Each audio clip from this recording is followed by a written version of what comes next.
또 요즘에는 이제 그 무인 카페보다는 이후에 이야기할 뭐 삼삼엔투, 뭐 삼삼엔투가 당긴대잖아요, 그죠? 네네. 그리고 뭐 에어비앤비 경매, 뭐 건물 낙찰받고 이런 거 이쪽으로 이제 치중하시네. 네. 그쪽으로 이제 좀 집중적으로 좀 물어볼게요. 네. 안녕하십니까, 카이저랩 TV의 카이저입니다.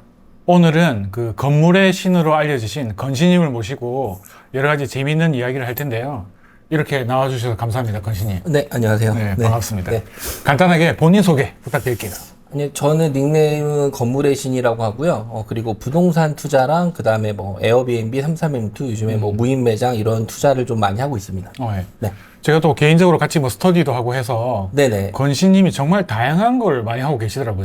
근데, 정말 많이 하고 있습니다. 네네. 근데 요즘에는 이제 주력으로 미시는 게 네. 뭐 건물 경매 아니면 뭐 에어비앤비 단기 임대 이쪽이라고 이해를 하면 될까요? 뭐 뭐 대표님 잘 아시는 삼삼엠2랑 그다음에 에어비앤비, 그다음에 뭐 무인 매장 창업 그리고 숙박업. 숙박업. 예, 뭐 호텔, 모텔 이런 거 경매, 리모델링 이런 쪽 위주로 많이 하고 있습니다. 그러니까요. 이 내공이 장난 아니실 것 같은데 일단 그 초기로 들어와서 부동산 투자는 어떻게 입문하셨어요? 저는 한 2014년부터 14년? 네, 2014년부터 이제 부동산을 시작을 해서 본격적으로 한 거는 한 2017년 정도. 17년에 이제 본격적으로 하셨고. 네, 그때부터 해서 지금 이게 좀 적극적으로 하고 있고 2014년도에 어떻게 들어오신 거예요? 그럼? 그때 이제 북극성. 북극성? 네, 2014년도에 그때 저 시작을 했는데 경매로 오신 거예요? 네, 그때 해서 두 개 낙찰 그러니까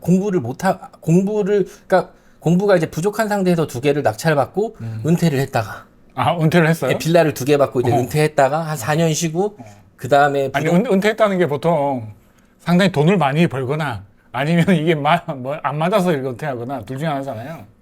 그때 당시에 이제 돈 없이 부동산 사자 이런 게 유행이어서 두 개 빌라를 낙찰을 그때 아파트를 받았어야 되는데 제가 알기로는 그때 카이저 대표님은 서울에 아파트 사서 재미 많이 보셨는데 저는 이제 서울에 빌라 두 개를 잘못 사가지고 이제 완전 시장에서 사라졌죠. 돈 모아놓은 거 거기 다 들어가고 네. 월세 받는 거랑 은행 이자나 또이또이고 빌라다 보니까 네. 이게 들어가는 비용이 많고 제가 손해를 좀 많이 봐서 그래가지고 이제 한 몇 년 쉬었다가 제가 이제 뭐 부동산 교환이랑 뭐 상가 투자나 이런 게 운 좋게 맞아 떨어져가지고 월세 흐름이 나오면서 사실 복귀한 그런 케이스입니다. 그러셨구나. 네, 그래서 이제 2017년에 딱 와서 그때 봤는데 그때 이제 카이저 대표님은 엄청 큰 산이셨죠.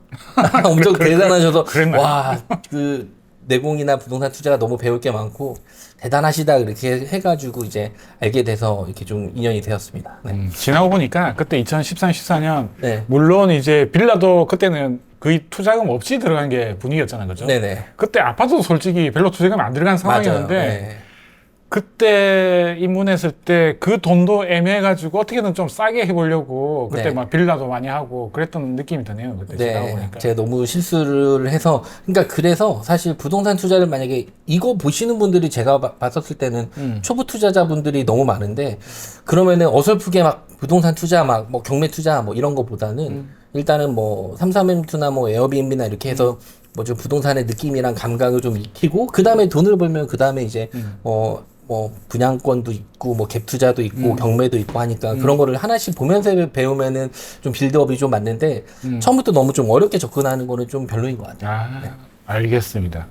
아까 그 2014년부터 이제 지금까지 하면 거의 한 10년 되셨잖아요. 그죠? 네네네. 지나고 보면 이제 그 수익 잘 난 것도 있고, 네. 그다음 손가락 아픈 아까 조금 전에 말씀하신 그런 것도 네네. 있는데, 네. 뭐 기억나는 거 있으면 네. 뭐 괜찮은 거 하나, 그냥 손가락 아픈 거 하나 이렇게 좀 소개 좀 시켜주세요. 개인적으로 봤었을 때는 일단은 저는 개인적으로 뭐 웬만한 부동산 투자는 제가 다 성공했다고 생각하는데 분양권 투자를 제가 한 9개 했는데 9개 다 실패했어요. 아, 그 얘기 들었다. 네, 그래서 분양권. 뭐 특히 뭐 지방 분양권을 하긴 했는데 그래서 명언은 내가 등기 칠 여력이 되면은 분양권 투자는 괜찮은데 등기 못 치고 거의 그때 막 가계약금 뭐 500 넣고 그래서 10%만 넣고 하는데 그러려면은 그리고 또 가장 큰 허들이 취득세. 취득세. 네, 취득세도 뭐 1, 2%일 줄 알았는데 1%일 줄 알았는데 갑자기 12%를 내야 되니까 거기에 대한 취득세 허들이 너무 세가지고 근데 그거는 이제 지나고 나서지 솔직히 살 때는 취득세나 네. 그 다음에 이거를 뭐 장부까지 치고 이 생각 솔직히 안 하잖아요. 제가 장교까지 갈 거라고는 꿈에도 생각 못 진짜 했습니다. 그 당시에는 예전에 다 그랬잖아요, 그죠? 네, 그래서 그래서 지나고 보니까 취득세 문제도 이제 네. 세금 바뀌어서 내야 되지.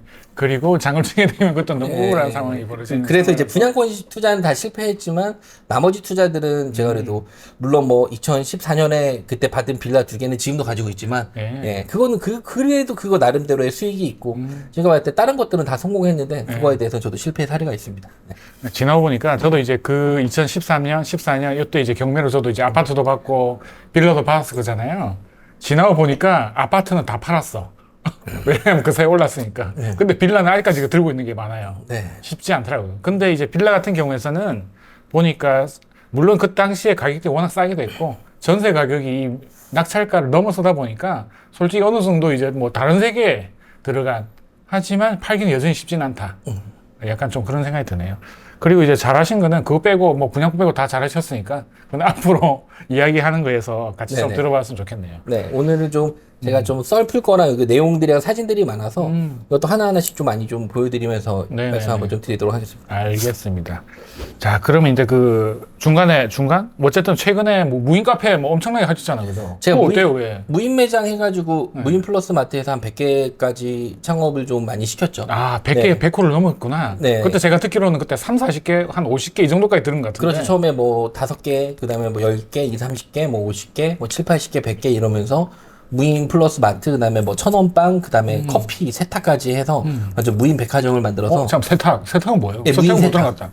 빨래방. 그것도, 세탁은 별도인 거예요? 아니면 아까 무인 카페에 같이 안에 같이 넣을 들어간? 수 있어요. 아, 결국은 복합적으로 네, 다 복합적으로 들어가는 넣을 수 있는데 네. 그 세탁이랑 커피의 장점은 마진율이 높아요. 아, 그래요? 네, 세탁 마진율이 한 80% 정도, 커피가 한 70% 정도 돼서 그래서 마진율이 높고 그 순이익이 좀 높기 때문에 그런 거에 대한 메리트는 확실히 있습니다. 아, 근데 세탁하니까 생각나는 게 아까 그 요새 좀 많이 하시는 게 단기임대, 뭐 에어비앤비 33M2 뭐 단기인데 예, 그런 거 에어비앤비 하려면은 또 세탁업이 필수잖아요. 그렇죠. 그 깔- 근처에 이제 세탁기 건조기가 있어야 음. 그 사람들이 청소하고 빨래를 하고 그날 이거를 털어줘야 되기 때문에 맞아요. 예, 그런 거에 그것도 대한 연계가 수요는- 되겠다. 네, 예, 그렇죠. 확실히 수요는 아, 그래서 뭐 저도 이제 주변에 들어보면 에어비앤비 많이 하시는 분들이 네. 결국에는 하루 장사잖아요. 그죠? 네네. 하루 보통 하루로 많이 하니까 네.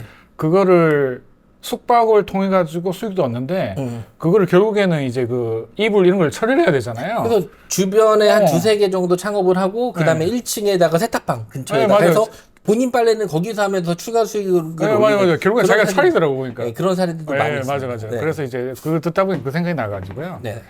그래서 이제 무인 카페 같은 경우에서는 어떻게 이제 100개에서 또 계속 하시는 거예요? 아니면 이거는 근데 제가 막 예전에는 막 박람회도 나가고 좀 본격적으로 했는데 네네. 지금은 그냥 연락 오면은 창업만 좀 도와드려서 아, 이제 네. 공격적으로 하진 않으시고 일단 네네네. 100개를 유지한 상황에서 네네. 연락 오면 하고 네. 예전에 뭐 광고도 엄청 뭐 하셨잖아. 이제 뭐- 그런 거는 이제 광고는 안 하는 상태다. 그 라고 생각하면 되네. 예전에 뭐 박람회도 가서 뭐 열심히 상담도 많이 하고 그랬는데 지금은 그러지는 않고 네. 연락 오면은 좀 창업 시켜드리고 그래도 무인 매장 중에서 제가 제일 싸기 때문에 그런 경쟁력으로 좀 재밌게 그런 식으로 오픈하고 있었습니다. 그러니까 그 창업 비용도 별로 안 들었는 네, 거예요. 네 맞습니다. 네. 알겠습니다. 어쨌든 요즘에는 이제 그 무인 카페보다는 이후에 이야기할 뭐 33M2. 뭐 33M2가 단기임대잖아요. 그죠? 네네. 그리고 뭐 에어비앤비 경매, 뭐 건물 낙찰받고 이런 거. 이쪽으로 이제 치중하시네. 네. 그쪽으로 이제 좀 집중적으로 좀 물어볼게요. 네. 단기임대하고 이제 에어비앤비, 그 다음에 상업용 부동산. 이 세 개 중에 어떤 걸 먼저 시작하셨어요?